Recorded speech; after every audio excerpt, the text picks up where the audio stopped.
जय जय रघुवीर समर्थ. प्रत्येक संत आपल्याला सांगत असतात की जन्माला येऊन ज्ञान मिळवा. पण ज्ञानी आणि अज्ञानी याच्यामध्ये काय फरक आहे हो? त्याच्यावरती एकदा ज्ञानेश्वर माऊली सांगतात की दुसऱ्यावर सूड उगवणे, त्याचे अपराध सतत मनात आठवणे हे अज्ञानी माणसाचे लक्षण आहे. पण ज्ञानी मनुष्य मात्र शांत आणि क्षमाशील असतो. त्या क्षमेचे वर्णन ज्ञानेश्वर महाराजांनी अत्यंत काव्यमय असं केलेलं आहे.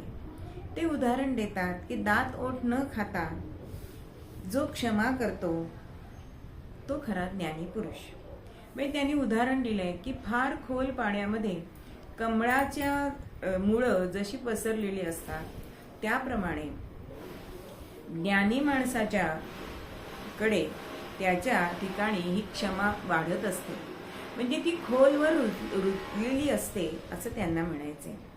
आपण ज्याप्रमाणे एखादा अलंकार आपल्या अंगावर धारण करतो तो मनापासून करतो, त्याप्रमाणे हा ज्ञानी मनुष्य जो असतो तो क्षमेचा हा अलंकार आपल्या अंगावर धारण करत असतो.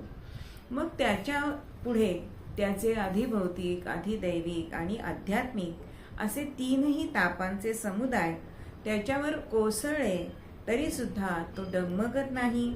आणि इच्छा असलेली वस्तू मिळाली की जेवढा आपण संतोषित होतो तशीच त्याची अवस्था ती वस्तू न मिळाल्यामुळे सुद्धा होते. हेच खरं ज्ञानी पुरुषाचे लक्षण आहे असं ज्ञानेश्वर महाराज म्हणतात. ज्ञानेश्वर महाराज की जय.